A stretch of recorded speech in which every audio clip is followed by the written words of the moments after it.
Hello and welcome. My name is Jennifer Bento-Pinion. I am here at MEFA on the college planning team as director of MEFA Pathway.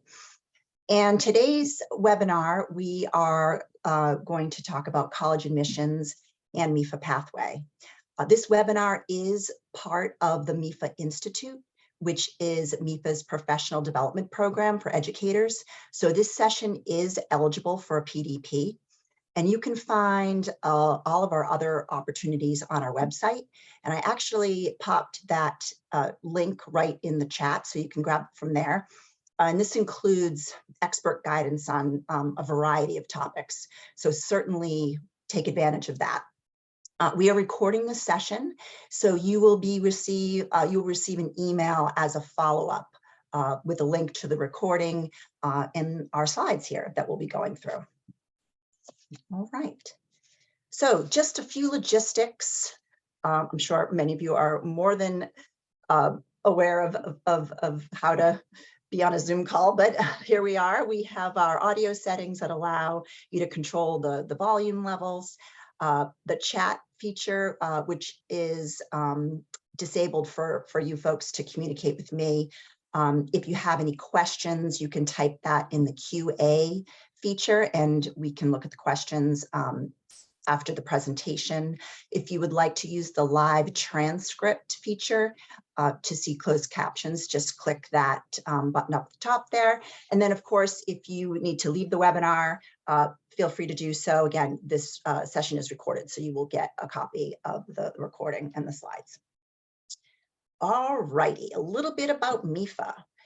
So MEFA created over 40 years ago with its main mission of helping families plan, save, and pay for college. So a state authority created back in 1982. We offer savings plans, the U Plan, the U Fund, Attainable, along with our complete guidance curriculum. So today, throughout the presentation, I will be highlighting various features within MEFA Pathway in support of the college admissions process. So MEFA Pathway is a complete college career planning web portal. It's for grades 6 through 12, available for grades 6 through 12. We'll be looking at the college features specifically within this session, but the website offers so much more. So assessments that lead into career exploration, financial aid and scholarship information, so labor market information centric to Massachusetts. So certainly outside of what we look at today, explore the platform for sure. All right. So today we will be going through these webinar topics here. So current trends in college admissions, building out that college list, campus visits, looking at the actual application process, a little bit on financial aid, and then of course throughout there will be different resources throughout the slides. Okay, so let's look at trends in college admissions to start off with. So students are starting to think about applying to college earlier and earlier. Many students are thinking about college, even in middle school, grades 9 and 10. So students are actually applying to a greater number of schools, and we've seen this increase over the last handful of years. One reason that students are applying to a greater number of schools is being that Common App makes it easier to apply to a number of colleges. So that's one main reason. Demonstrated interest is becoming increasingly popular, and this ties into the first bullet being the students applying to a greater number of schools. So in the past, when students would apply to less schools, colleges would know that the student had interest. So now that students are applying to more and more schools, it's tough for the colleges to kind of assess if the student is serious about their school. So students, in order to show that they are interested, there are many, many ways that they can do so, and it's important to. So they can, for example, follow a college on social. They can take advantage of rep visits at a high school, college fairs, ask questions online. some schools look at those different areas, some don't, but it's important for students to connect with the schools that they are serious about. We're seeing that social media has really kicked up a notch, and students can use it to their advantage. They can interact with the schools, they can stay connected. But one thing that we do suggest is that students keep their profiles appropriate. So I always say, don't put anything on there that you wouldn't want your grandmother to see. So it's really important that they keep those profiles appropriate, and they wouldn't mind anyone viewing them. Cost, a bigger factor. Of course, it's important for students to do their research on financial aid that is offered at a school, at the schools that they may be interested in. There are, of course, more ways to interact with colleges virtually. As a result of the pandemic, colleges definitely added online resources for students to connect and communicate. We're seeing that more and more schools are test optional. Those are schools that don't require the SAT or ACT. And we'll talk a little bit more about that in a future slide. More applications are test optional schools, and that is resulting in schools being more selective. So colleges are looking at other pieces of the application a little more heavily. And then, of course, because students are applying to a greater number of schools, that also results in longer wait list. So colleges are creating longer wait lists at their schools. We'll talk a little bit more about the wait list as well. All right, staying organized, super important. There are many ways to stay organized. Here's just one example. MEFA has a college application manager that's available on our website, so the students can download this if they choose to. So keeping track of deadlines, super important. I know when my kids were applying to school, we just had a simple spreadsheet. So no matter how students can do it, how they feel most comfortable, really important just to make sure that they're keeping track of deadlines. They can check off if a school is test optional or not. So just really organizing in one spot. Okay, so now we get to the fun part. Researching colleges. This should be fun for the student. There are many ways. There are some great websites out there where students can do their research. But this should be fun. Students are starting to look at schools earlier and earlier, as I mentioned. And MEFA Pathway has an excellent interactive tool to help students get started with looking at colleges. So it's super important to do the research. And as students start to identify criteria that may be important to them and that may suit them, MEFA Pathway on their college search page has a list of their filterable criteria. So the database comes from Peterson's. There's roughly 4,800 2- and 4-year colleges within the website. So students can really plug in that criteria. They can do a very broad search or very narrow search.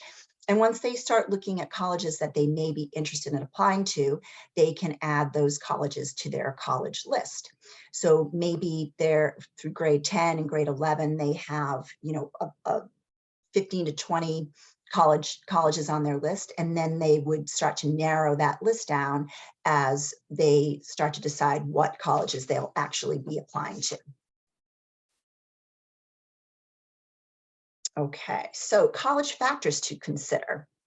So again, students are starting to identify criteria that's important to them. Looking at the size and location of the school is important. As a student, do they know that they would like to be at a large or a small school? Thinking about class size, do they learn better in a smaller class size, or they prefer to be in a large class size? They can explore from college to college to see what may fit them best. Academic fit. So this is important because they want to be at a school that is academically like them, that fits them and also challenges them. So that's something for students to think about. Campus culture, traditions, social standards, diversity, that's important as well. Looking at activities. Does a school offer activities that they may be interested in? Are those activities available on campus? The learning style. This ties into maybe the size of the school. Do they prefer, again, like as I mentioned, small class size versus a large class size? Do they have special accommodations that they need to look at, support services? So those are other areas that they need to, when they're looking at the colleges, to assess. And then the next three: study abroad, intended major, internship services. If these are pieces that are important to the student, they need to look at the details of the student to see if these are offered. Maybe speak with someone on campus specifically about these different programs. And then, of course, affordability. Students, they need to understand the cost.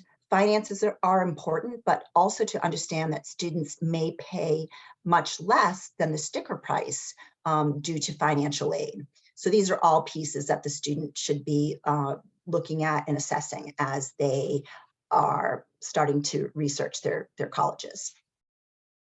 Another very important piece as part of the college admissions process is going to actually visiting schools. There are two types. We have informal and formal visits.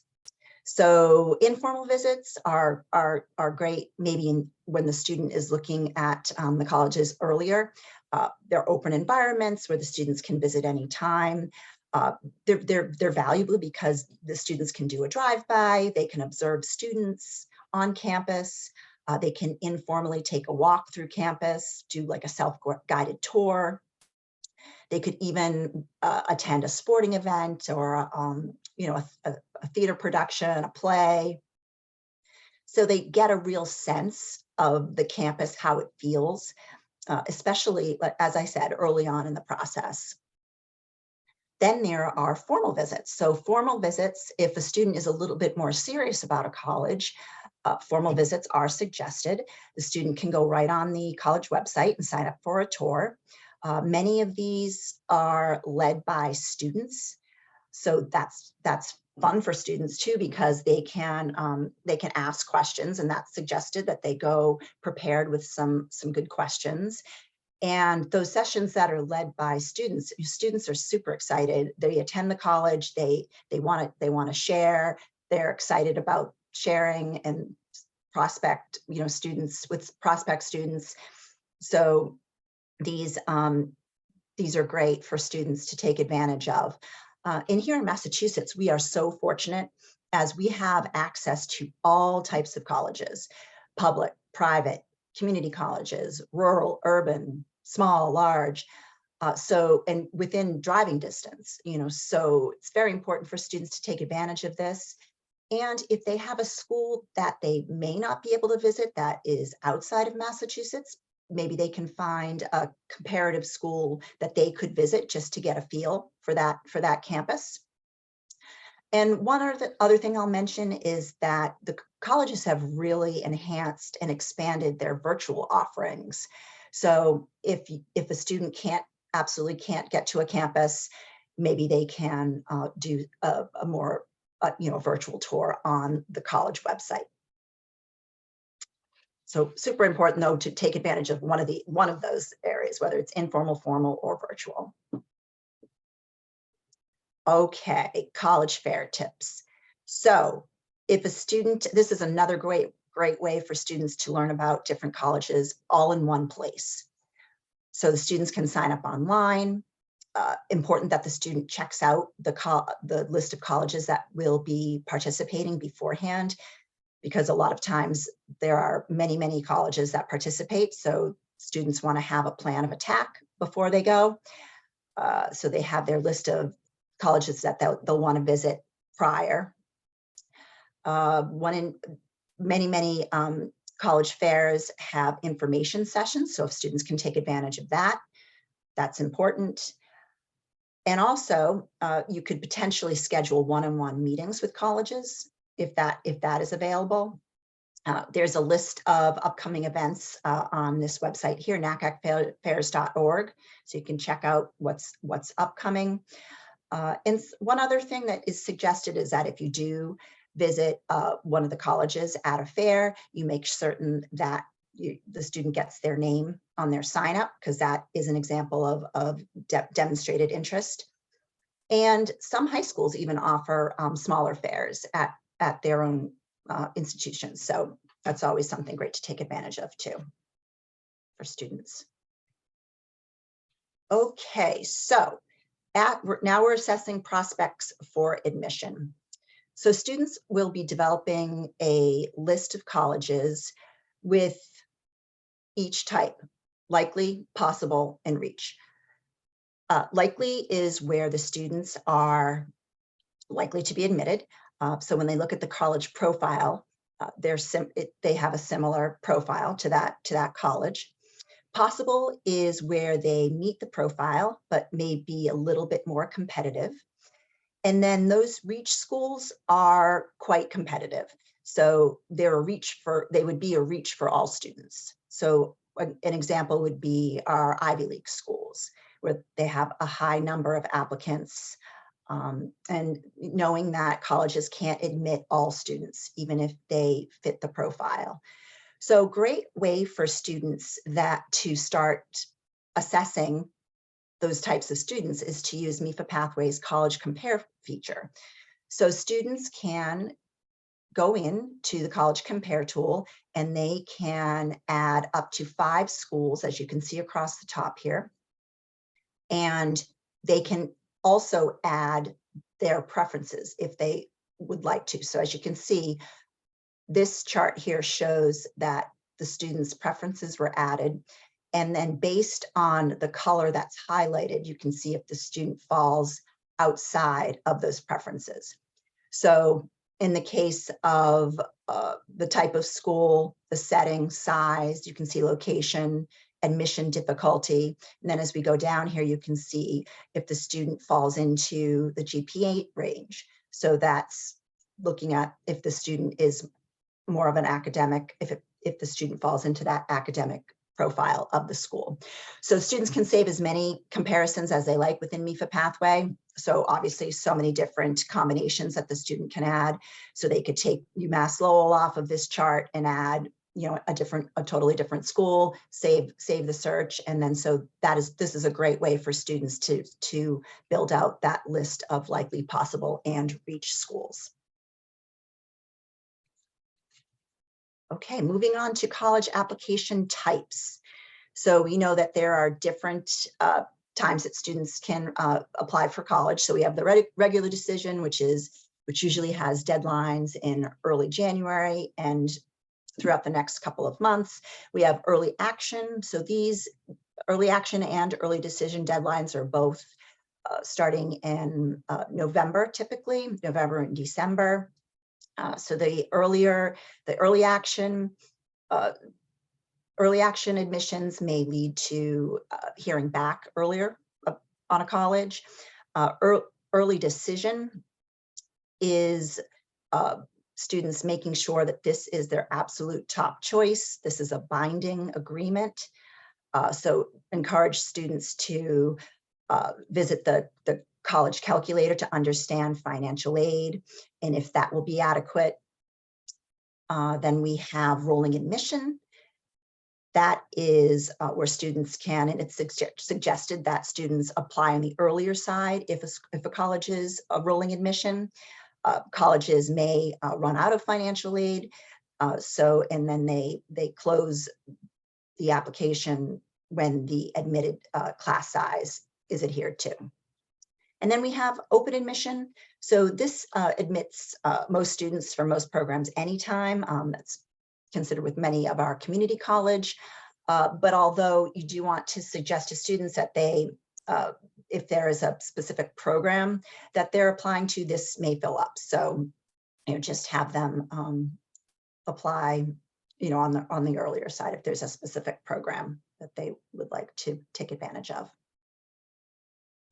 Okay, moving on to application forms. So students can go on the college website to see how they can apply to the particular colleges. So here are some of the options.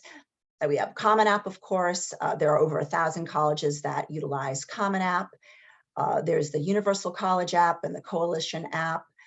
So the Universal College app is used not by many schools, but in and around 10. And then about 150 colleges utilize the Coalition app. Students can also apply through the college website. But what's important is that when they know that they're applying to a school, to go on to the college website to see how they will apply. And I will mention at this time that MEFA Pathway is Common App and Parchment integrated. So as an affiliate school, you have the option to participate in that integration.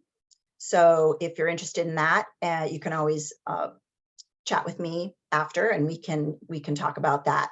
But that's been a great enhancement to our platform. We're really proud to be able to offer that to our schools.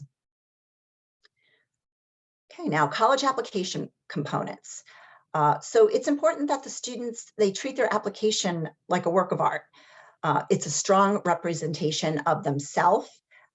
So components that the application may include, of course, the form, the transcript, standardized test scores, looking to see if the school is test optional or not.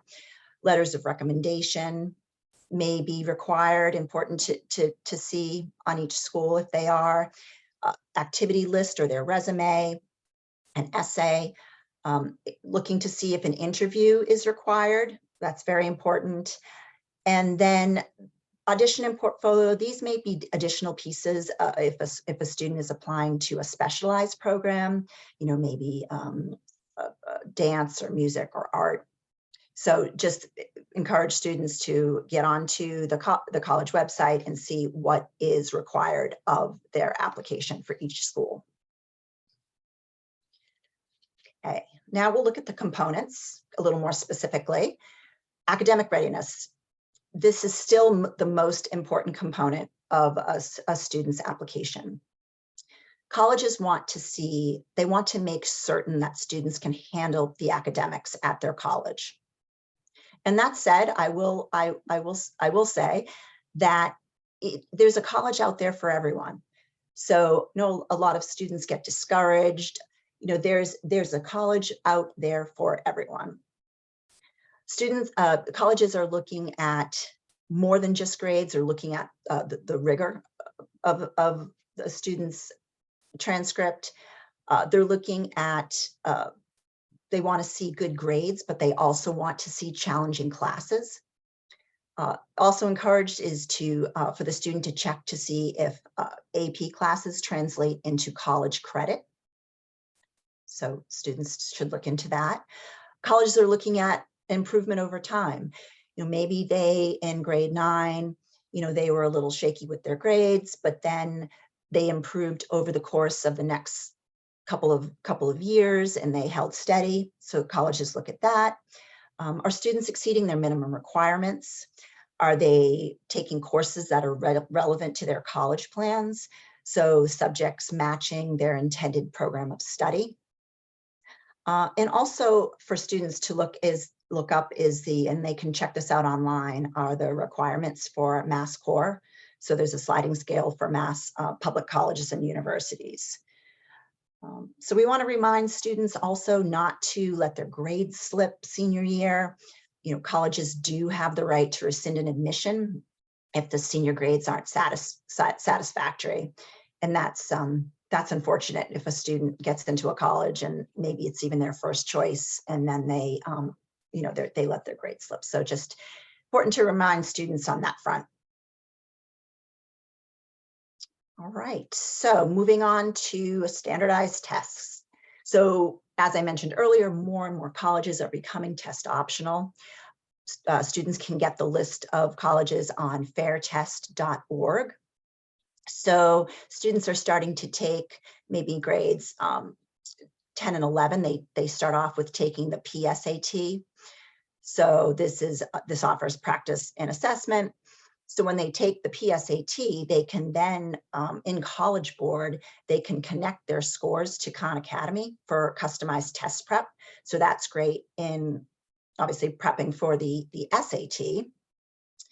So it never hurts, and it's suggested to take both types of tests, the SAT and the ACT, just to see, because they're different, just to see, for the student to see what they may score better on.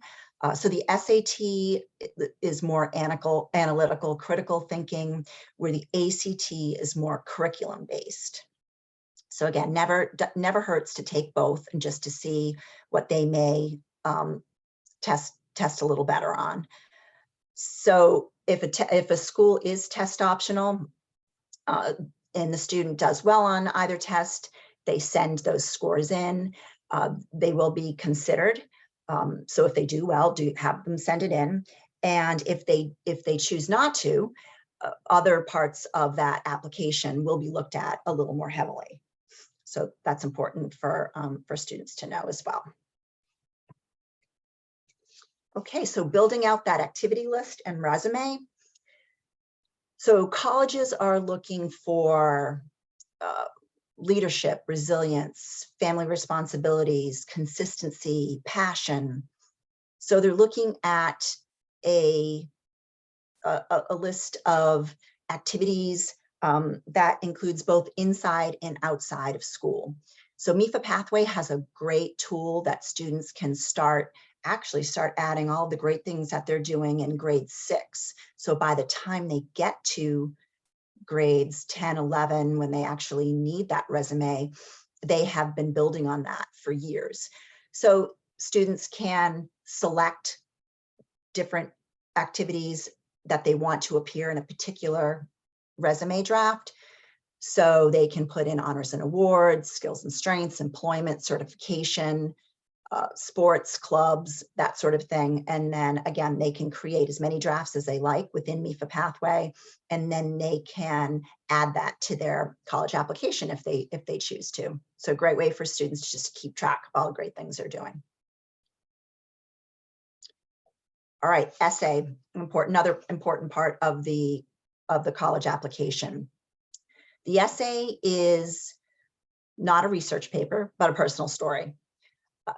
The student wants to focus on their current self, maybe think about a life-shaping experience that was important to them, something that evokes emotion. So the application says a lot about that student. So they want to share something that's meaningful and personal. They don't want to wait until the last minute to start this essay. Maybe they start grade, towards the end of grade 11.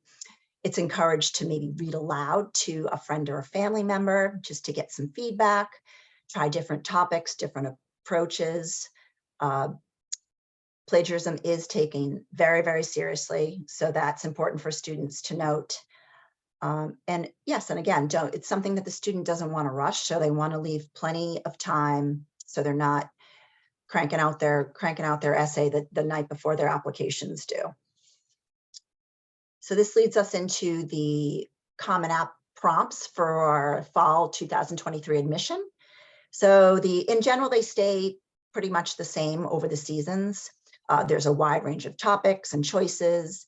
These are to get the student's mind going, and also for students to think about and to note on each college if they have supplemental essays that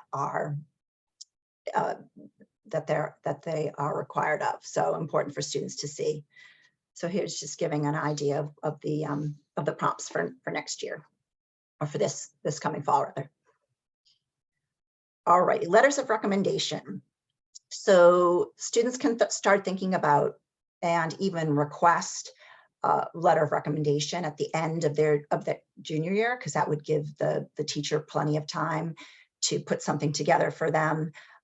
So it's good for students to ask of a teacher in a core subject, maybe from their junior year.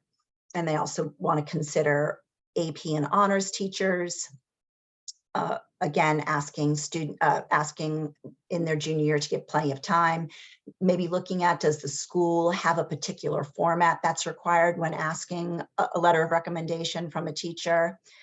They want to see for each of the colleges how many are required, how many are optional. Students never want to send over the number because the colleges won't look at them. You know, if they're requiring one and the student sends 3 and none are optional, you know, the college is only going to look at one, and it might not be the strongest one that the student's sending. So important to look at how many are required of the student. And I always give a tip to the students is send a thank you note. It's really important, and teachers, they spend a lot of time and effort and thought when they are putting together these recommendations. So it is nice to receive a thank you. Okay, moving on to interviews. Not all colleges require an interview, but if a college suggests it, definitely do it. Respond immediately to any requests. You certainly want to research this in advance to see if it is required. So there are 2 different types of interviews. We have the informational type where the student can ask questions of the admissions, and then there's evaluative. And this is where the admissions folks ask questions as part of the admissions process. And this interview is taken into consideration for the student's application. So can be daunting, but to be prepared, have good questions prepared to ask. You know, nothing obvious that the student could find out about on the college website. Important to be prepared, thinking about these questions ahead of time. Try to relax and be yourself. It is maybe a little bit intimidating, but try not to be intimidated. Admissions are thrilled to speak with the students and learn more about the student. So it's a great way for the admissions folks to get to know the student better. And of course, the follow-up with a thank you is also suggested for interviews as well. And it's just a great touch point too for after an interview. Okay, so students have applied to their colleges, and now they're waiting on those decisions. Important for students to make certain that they sign up for the college portal, because a lot of colleges now are sending their decisions through their portal. So if the college goes to send a decision to the student and they haven't even signed up for the portal, that's not really a good sign. So important to remind students about that. So the students either been admitted, this is great, yay, they've been accepted to that particular college. Maybe they've been deferred, so maybe they've applied early action or early decision, but have been deferred to the regular applicant pool. Denied would be that the student is not accepted. Try not to get discouraged, students. If you've applied to a number of different colleges, then just try not to get discouraged. This is a college out there for everyone. Waitlisted. Waitlists are becoming increasingly popular, as I mentioned earlier. Some have a very long list.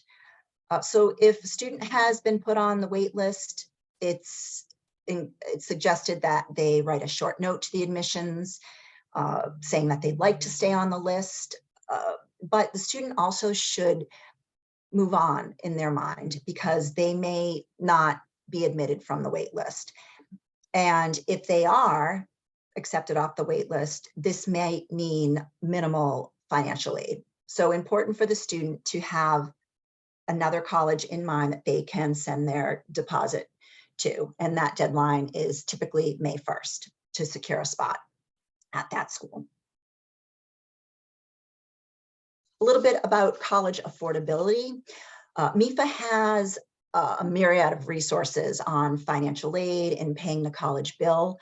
So check out MEFA.org for, we have we have recorded webinars, we have live webinars and we have little mini on demand. So check out MEFA.org for those additional resources. But just a little bit, it's important, earlier on, it's important for students to know the difference between cost of attendance and net price. So cost of attendance being everything that's included: tuition, fees, housing, food, transportation, healthcare, and then and then net price is the cost of admission, the cost of attendance minus the financial aid the student might receive. So all colleges have on their website a net price calculator. So students can go in and use the college's net price calculator to see potential financial and institutional aid. And I will point out that on MEFA Pathway, on the college details pages, there is a link to each college's net price calculator. So important for, the student can get right onto the college's net price calculator right from MEFA Pathway. Important to look at the financial aid applications and when, what is required and when. Students can see that on the college website. So important again to not miss a deadline. And they can also start looking at private scholarships now. So many scholarships out there, and I'll talk a little more about that in a couple slides here. Okay, so applying for financial aid. So fall of senior year, students are filling out, submitting the free application for federal student aid, the FAFSA.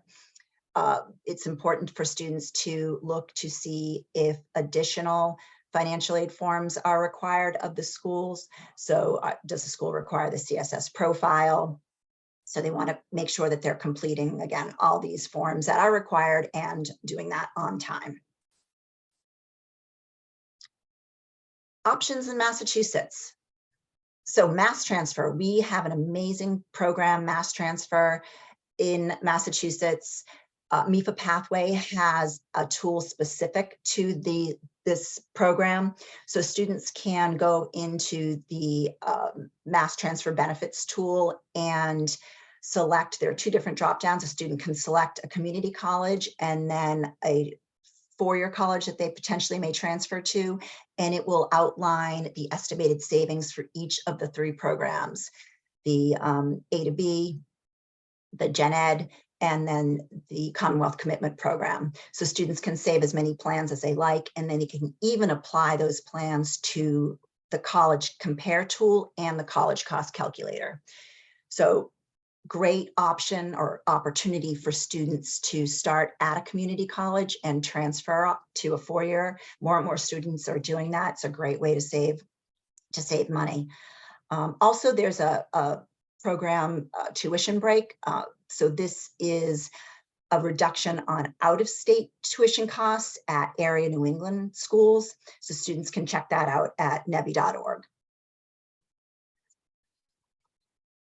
And this is MEFA Pathway's scholarship tool. So we have a national database, comes from Peterson's. So students can use this tool similarly to the college search tool. So they can select criteria that may be important to them and then generate a list of potential scholarships that they may apply to. They can start a scholarship list and manage their deadlines and awards from there. We also have on MEFA Pathway, as an affiliate school, you have the option to add local scholarships to the counselor portal. And if you were to do so, your students at your school would then see those local scholarships and those opportunities. So just another way that MEFA Pathway can help support that the college admissions process. So many scholarships out there that students do not apply to each year, just because it is kind of a overwhelming process, but MEFA Pathway really narrows that down to, it's a more manageable way to search for colleges, search for scholarships. Okay, so staying on track through senior year, here's just a little bit of a timeline. So what students should be doing the spring and summer of their junior year, researching colleges, doing their campus and college fairs, letters of recommendation, maybe taking the SAT, ACT another time, writing that college essay, fall of senior year, again, maybe retaking the SAT, securing the letters of recommendation, finalizing their essay, maybe they're attending one of our financial aid webinars. And then as we move into the winter of senior year, if they're submitting regular, then they're submitting those applications, looking at the making sure they're not missing any financial aid application deadlines, applying for those private scholarships, sending in their mid-year reports. And then spring of senior year is when they're receiving their admissions and financial aid offers, and then choosing their college by May 1st. It goes by so fast. All right, what can we do now? So students and parents, counselors can sign up for MEFA webinars at mefa.org/events. Students, again, researching colleges and starting to create their college list in the mid to end of junior year. And you can always stay connected with us on social. So we have Facebook, Instagram, Twitter, LinkedIn, YouTube, and we do have a great podcast. And if you're not receiving our emails, my hunch is that you are, but if you're not, you can scan this fancy QR code to sign up for MEFA emails. All right, let me see if we have any questions. Oh, hi, Beth. Yes, so I will be doing this presentation for students and families, and I believe it is next. Let me just look quickly. I believe it is next Wednesday, April 5th at 6:30 p.m. And Beth, I'll send this to you directly. But yes, it'll be a little bit different because it's geared towards students and families. But yes, that will be a virtual webinar as well. Okay, any other questions before we wrap it up? Okay, thank you for joining today. And let's see, I think I have one more. Oh, that's it. If anyone has any questions, certainly reach out to me directly, jbento@mefa.org. Happy to answer any questions, happy to talk a little bit more about MEFA Pathway and maybe the Common App parchment piece. So we're always open to any questions. And certainly if you have any students or families that have any questions, send them our way too. All right, thank you so much for joining. Have a great day. Take care.